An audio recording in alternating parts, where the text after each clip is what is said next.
Occupational wellness is whether your professional role, its boundaries, expectations, and even the definition of success, if it generates more stress than any amount of capacity can absorb.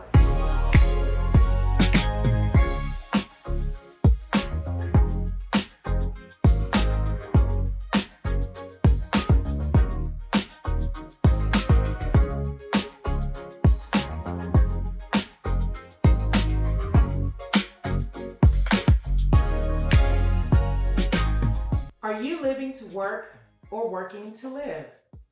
Last episode, we covered the emotional spoke, which included capacity, regulation, and psychological safety. Today, we move to the spoke that often gets confused with emotional wellness, and that's occupational wellness. So here's the distinction. On last episode, emotional wellness, we discussed what emotional wellness is not. And it is not the elimination of stress, but instead it's your capacity to absorb it. Well, occupational wellness is whether your professional role, its boundaries, expectations, and even the definition of success, if it generates more stress than any amount of capacity can absorb. So let's picture a tactical vehicle stuck in low gear, revving at 8,000 RPMs continuously down a highway. The vehicle is moving, but the engine block is severely overheating. The oil pressure is spiking, and the fuel is burning 3 times faster than normal. What this looks like operationally is what's called the always-on culture. And this could be an employee or a team working 70 hours a week without shifting gears, managing nonstop urgencies, and operating without recovery time. So the vehicle doesn't break down because it ran out of capabilities. It breaks down because the drivetrain seized up from unmanaged heat. In business, this manifests as sudden resignations, medical leave, and many times just complete productivity shutdowns from your most productive employees. Occupational wellness is the fulfillment, alignment, and boundaries you're able to establish within your career or your business. It's not about loving every task on your calendar, but more about whether your work is structured in a way that is sustainable. And so, as we always like to do, we're going to start with some data, because this particular spoke, the numbers are most directly represented. So if you remember the Gallup poll that we shared last week, that found that 72% of employees report feeling stressed in their current jobs, where there's a little bit more to that story. Of that 72%, 50% report that stress comes from expected constant connectivity of work email and mobile devices. That same survey, 71% said that they believe their employer expects an immediate reply to after-hours email. Additional research from Lehigh University, Virginia Tech, and Colorado State University identified some very important things to highlight as well. And that is that the damage isn't only from the time spent on after-hours emails, it's the anticipatory stress, the expectation itself, that produces the emotional exhaustion. And the conclusion was that an organization that normalizes an always-on culture, it prevents employees from fully disengaging during non-operational hours. That in turn produces chronic stress by design. Gallup's own workforce data shows also another policy gap, and that is that among their disengaged employees whose employer expected after-hours email checking, 54% report a lot of stress the previous day. Among those whose employer did not expect it, that number dropped to 39%. This is the same employee population, the same disengagement level, but a 15-point stress difference driven entirely by organizational expectations. And so we see that that's not a wellness statistic, that's a policy and workplace culture statistic. And so now, before you cancel me, here's where I'm going to push back just a little on this data. You may have heard of a law called the right to disconnect, which allows an employee to ignore work communications outside office hours without professional consequence.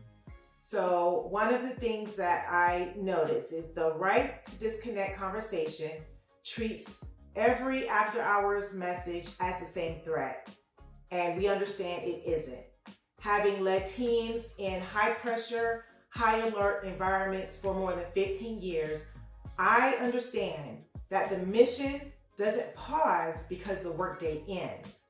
And neither does a live client crisis, a security incident, or a decision that can't wait another 12 hours without real cost to the organization. I also know firsthand that leadership isn't the absence of urgency, but it's knowing which moments actually qualify as urgent. And then the honesty to admit that most of them don't. And so employees aren't rejecting availability. They're rejecting ambiguity. There's an operational difference between reach me if the building's on fire and reach me because no one's ever defined when it's not appropriate, when it's appropriate not to. And so the first is a resilient organization with a clear escalation protocol. The second is an example of an always-on culture that we've already revealed. It results in chronic stress. And so occupational wellness isn't fixed by an employee downloading a meditation app. And it isn't a blanket policy that disconnects leadership from real operational needs either. But the fix is an organization deciding what on actually means and then communicating the set of conditions that justify an after-hours contact. An organization that can't tell the difference between an isolated emergency and routine business doesn't have a wellness problem or personnel problem, but it does have a command and control problem. And that is a capability that only a leader can establish. So now that that is clarified, let's talk about some common ways that occupational stress is experienced within the workforce. So I touched on this briefly, the always-on expectation that is, communicated many times informally through leadership behavior and undefined expectations. And so this makes it harder to name, harder to identify, and thus even harder to address. And so many times, this is a result of misalignment of core values. And this shows up when employees are tasked with busy work that technically fits the job description, but conflicts with either the experience level of the employee or what the employee was told they'd be doing. I have observed this to be a result of productivity being measured by hours logged or, time that person comes in versus outcomes secured. So rewarding physical presence over performance. And it also results in employees feeling like a cog in the wheel, where you have a hardworking employee that consistently contributes to the team's success, but is consistently overlooked without visibility or acknowledgement. And so now, of these operational gaps, Here are some solutions that we would like to offer.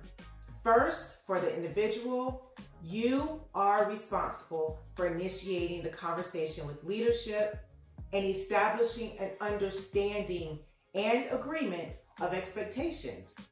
If you value hard clock in, clock out hours, then only apply for those positions that support that. Additionally, given the circumstance and within reason, establish professional boundaries. Set do not disturb notifications on your personal device after your shift is over, unless you have been asked to be available for specific projects or a specific period of time. And then apply the no exceptions rule. No, just this once. And it has to be a hard rule and not a soft intention. Remember, it's the expectation of availability, not just the actual interruption, that drains capacity. A boundary you sometimes hold doesn't lower the anticipatory stress. It has to be consistent to work. And so now some solutions for my organizational leaders. I would encourage you to start by redefining productivity metrics, from hours logged to objectives achieved. Reward efficiency and stop rewarding performative busyness. This is a higher altitude move because it redirects the focus from one person's or one individual's discipline to an entire team's productivity structure. Concurrently, leaders can establish and model boundaries by explicitly defining after-hours availability expectations and then openly setting their own professional boundaries and enforcing them. Having trained with, been part of, and supported some of the most elite Special Forces teams. Most people might be surprised to know that this is a concept that is taken very seriously because it ensures that team members conserve energy, focus, and resources for when it's actually necessary. So now you see, occupational wellness and emotional wellness are close enough to be mistaken for one another, but the distinction matters operationally. Emotional wellness is the individual's capacity. Occupational wellness is the structural demand placed on that capacity. You can coach capacity all day long, but if the structure keeps generating more demand, then the coaching program can offset. That spoke is still going to remain flat. So is occupational stress the #1 cause of burnout in your workplace? If you're unsure, take the assessment provided in the description. And if so, schedule a strategy call and let's discuss ways to improve your team's occupational health. Next episode, we move to the spoke that quietly undermines all of the other spokes when it's neglected, and that's financial wellness. We'll cover why economic security is an operational asset and not just a personal matter. Once again, I'm Tiquita Stewart. Stay sharp, stay focused, stay healthy, and I'll see you in the next episode.